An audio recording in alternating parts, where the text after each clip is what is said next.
बिजने रूदे शौक सारे पूरे यारां दी बगार चला। কালকে যে চা দোকানটায় গিয়েছিলাম, মোটামুটি দেখলাম ভালোই সেল আছে, ভালোই বিক্রি আছে দোকানটায়।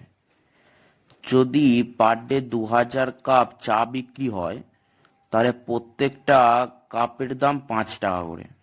তাহলে হচ্ছে 2000 × 5 সমান 10,000 টাকা।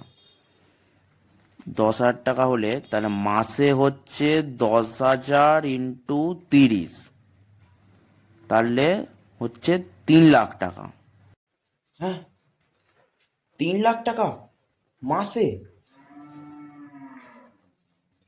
তারপরে তো আদার্স খরচা আছে, সেসব বাদ দিয়ে 1.5 লাখ টাকা। এত টাকা! তারপরে তো এর পাশাপাশি মদ, বিড়ি, গাঁজা, গুটকা, সিগারেট এসব তো আছে। তাও এত টাকা! এত ইনকাম! না, এসব পড়াশোনা করে তাহলে হচ্ছেটাই কি? একটা চা দোকানের পিছনে যে এতটা, না, কাল থেকে একটা চায়ের দোকানই খুলতে হবে ভাবছি। मेरी हुड मेंटालिटी हमारी होगी सीने